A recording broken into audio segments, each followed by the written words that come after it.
तो कैसे हैं आप सब। एक बार फिर से हाजिर हूं आप सभी के लिए एक और नया रिएक्शन वीडियो लेकर। मैं हूं ऋषभ। तो दोस्तों आज की जो वीडियो होने वाला है वो है चैनल बीबीसी न्यूज हिंदी का। और दोस्तों आज की जो वीडियो का जो टाइटल है वो है दोस्तों कि अफगानिस्तान क्राइसिस, अफगानिस्तान में भरा है सोना और तांबा।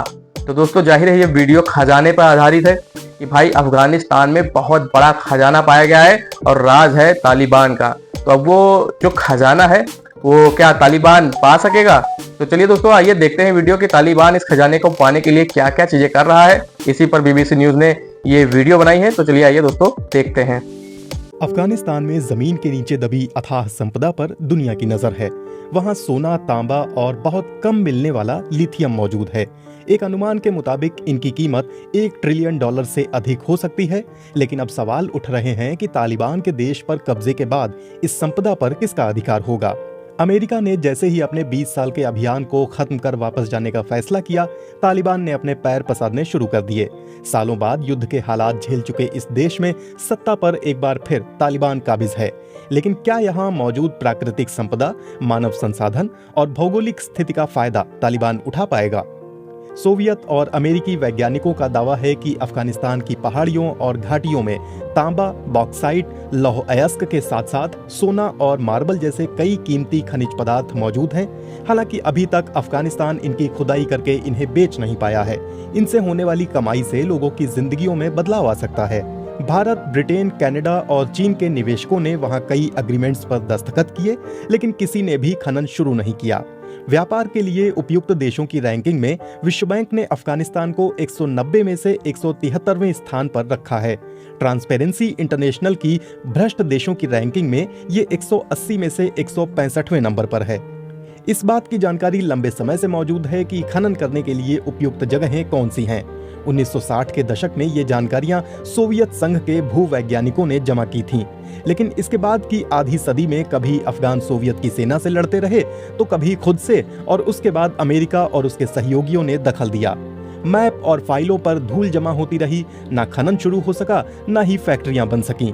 तांबे और लोहे को जमीन से नहीं निकाला जा सका, तो वहां की पहाड़ियों को लाल और हरे रंग से पेंट कर दिया गया है। हाथ से निकालने के तरीकों से ही केवल लापीस लाजुली, पन्ना और माणिक का खनन किया जाता रहा। ये सब मुख्य रूप से तालिबान की ओर से उस इलाके में किए गए जो देश के अधिकारियों के नियंत्रण में नहीं थे, और इन्हें तस्करी कर पाकिस्तान भेजा जाता था। इस पूरे दौर में अफगानिस्तान की अर्थव्यवस्था का आधार खनिज संसाधन नहीं बल्कि कच्चा अफीम रहा। संयुक्त राष्ट्र का अनुमान है कि देश में सभी आर्थिक गतिविधियों का लगभग 10% हिस्सा अफीम के उत्पादन, निर्यात और खपत से जुड़ा है। अफीम का निर्यात अफगानिस्तान की बाकी सभी चीजों के निर्यात से दोगुना है। नतीजतन प्राकृतिक संसाधनों से समृद्ध देश विश्व बाजार में तांबे या लिथियम की आपूर्ति में कोई भूमिका नहीं निभाता है, लेकिन ये कच्चे अफीम और हेरोइन की दुनिया में 85% आपूर्ति करता है। 20 साल में अपनी मौजूदगी के दौरान अमेरिकियों ने खनन उद्योग के विकास के लिए अनुकूल स्थितियां बनाने की कोशिश की। उन्होंने अभिलेखागार से सोवियत मानचित्र निकाले और उनके आधार पर अपने मैप बनाने शुरू किए। एक दशक में यूनाइटेड स्टेट्स जियोलॉजिकल सर्वे ने 40 टेराबाइट डेटा एकत्र किया है और इसकी हिफाजत के लिए अफगान लोगों को प्रशिक्षित किया है। अफगानिस्तान दुनिया का पहला देश बन गया जिसकी लगभग 100% जांच हाइपर स्पेक्ट्रल इमेजिंग का उपयोग करके की गई। इसका नतीजा ये हुआ कि अमेरिकियों ने 60 अति आधुनिक मानचित्र तैयार किए, लेकिन नक्शे से केवल संसाधनों का अनुमान लगाया जा सकता है, व्यापार लायक उत्पादन नहीं किया जा सकता। एक अनुमान के मुताबिक लिथियम और अन्य दुर्लभ धातुओं का अफगानिस्तान में $3 ट्रिलियन का भंडार है, लेकिन इनके खनन के लिए पैसा, तकनीक और आधारभूत संरचना की जरूरत है जो अफगानिस्तान के पास नहीं है। अमेरिका की मौजूदगी के दौरान देश में धन आने लगा था। अफगानिस्तान को कई देशों से आर्थिक मदद मिली, लेकिन ज्यादातर पैसे सड़क, बिजली, खेती और मानव संसाधन के विकास के लिए मिले थे। विश्व बैंक ने भी स्वास्थ्य, एजुकेशन, समाज में समानता बढ़ाने के लिए $5 बिलियन की रकम दी थी। अफगान अधिकारियों ने खनन क्षेत्र में विकास के लिए विदेशों से मदद मांगी थी। कई विदेशी निवेशक इस ओर आकर्षित भी हुए। ये सभी पड़ोस के शक्तिशाली देश थे। चीन और भारत ने आर्थिक से ज्यादा राजनीतिक कारणों से दिलचस्पी दिखाई। भारत ने $11 बिलियन के निवेश का वादा किया, $3 बिलियन खर्च भी किए, लेकिन अब वो वापस जा रहे हैं। स्टील अथॉरिटी ऑफ इंडिया की अगुवाई में भारत की कई कंपनियां वहां एक मेटलर्जी प्लांट बनाने वाली थीं। पहले लौह अयस्क की क्वालिटी से जुड़ी दिक्कतें सामने आईं, फिर सुरक्षा से। अब सरकार बदल गई है और तालिबान से किसी समझौते की उम्मीद कम है। चीन और तालिबान के रिश्ते बेहतर हैं, लेकिन चीनी कंपनियां भी गृह युद्ध की स्थिति में बड़ी रकम निवेश करने से बचेंगी। यूनेस्को की हिस्टोरिकल हेरिटेज की लिस्ट में शामिल इस बौद्ध स्मारक के नीचे एक अनुमान के मुताबिक 11 टन तांबा मौजूद है, लेकिन 12 साल बीत जाने के बाद भी स्मारक अपनी जगह पर है और तांबा जमीन के नीचे। 2016 में तालिबान ने ऐलान किया कि वो भविष्य के खदानों को अपने कंट्रोल में ले रहा है। काबुल में मौजूद अमेरिकी अधिकारियों ने इसकी आलोचना की। 2 साल पहले तालिबान ने अल्प विकसित खदान पर हमला किया था और चीन की ओर से काम पर रखे गए 8 अफगान श्रमिकों को मार डाला था। चीनी सरकारी अखबार ग्लोबल टाइम्स ने अमेरिकियों के उस इलाके से निकलने के बाद एक अधिकारी के हवाले से लिखा कि ये और अफगानिस्तान में अन्य चीनी परियोजनाएं अब भी सामाजिक अस्थिरता के कारण निलंबित हैं। समाचार एजेंसी रॉयटर्स के मुताबिक चीन की तेल कंपनी सीएनपीसी ने अमू दरिया बेसिन इलाके में तेल उत्पादन को बंद कर दिया है। ये इलाका कई बार रॉकेट के हमलों से बचा है। चीन की सरकारी स्वामित्व वाली China Metallurgical Group Aynak copper deposit Jiangxi copper company के साथ फिर से काम शुरू करने पर विचार कर रही है, लेकिन इसके लिए 2 शर्तें हैं। चीन के सरकारी अखबार ने कंपनी के एक सूत्र के हवाले से लिखा, हम काम शुरू करने पर विचार कर रहे हैं, लेकिन ये तभी होगा जब वहां स्थिति सामान्य हो और तालिबान को चीन समेत दुनिया के दूसरे देश मान्यता दें। चीन ने उम्मीद नहीं छोड़ी है, लेकिन वो किसी तरह की जल्दबाजी में नहीं है।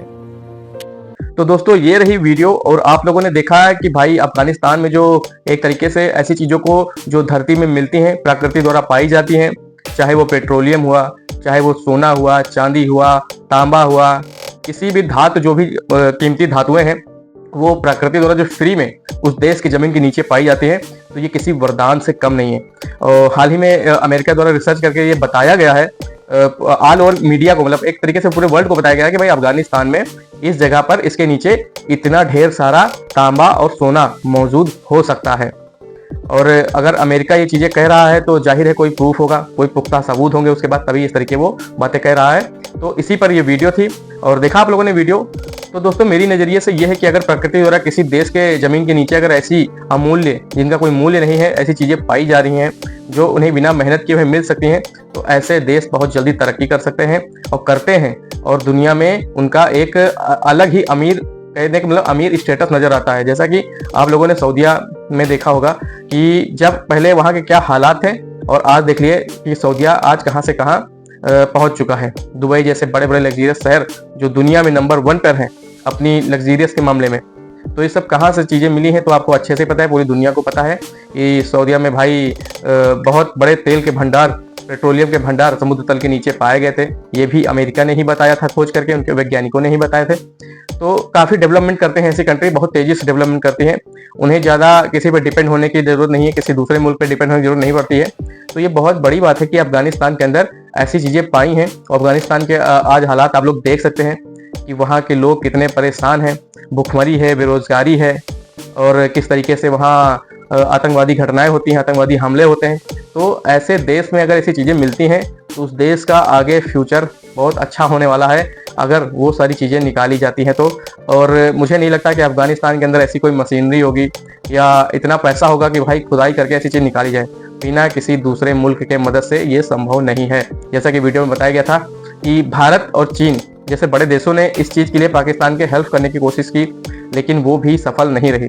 जैसा कि वीडियो बताया गया कि 11 अरब डॉलर की जो डील हुई थी अफगानिस्तान के साथ और भारत ने 3 से 4 अरब डॉलर का जो हेल्प भी किया था, लेकिन वो सब कुछ फायदा नहीं कर सका और ये डील आगे नहीं बढ़ सकी। और जो वहाँ खुदाई होनी थी, जो इस खजाने को ढूंढने में चीज़ें काम करनी थी भारत अफगानिस्तान के देशों दोनों देशों को मिलकर, वो चीज़ें नहीं हो पाई हैं। तो देखते हैं कि आगे आने वाले समय में क्या होता है, ये खजाना किसको मिलता है और कैसे मिलता है, कौन से देश जो अफगानिस्तान के सामने आते हैं अफगानिस्तान की हेल्प करके इस खजाने को निकालते हैं। तो अभी जो सरकार है, तालिबान वहाँ मौजूद है, तो अभी तो ऐसा चीज़ें नहीं लगती हैं किसी नज़रिए से। कोई भी देश इतना बड़ा रिस्क लेना नहीं चाहेगा। रिस्क इस बात का, पहली तो कि इतने पैसे इन्वेस्ट करना ऐसे देशों में और साथ ही साथ ऐसे देशों में खुदाई करना रिस्क है, तो रिस्क भी फैक्टर मायने रखता है। तो बहुत ही रेयर होगा कि कोई देश सामने आए और इस खजाने को निकालने में अफगानिस्तान की हेल्प करे। तो देखते हैं आने वाले फ्यूचर में, आने वाले समय में क्या होता है। नजर बनाए रखिए इस चैनल पर और हमारे चैनल पर।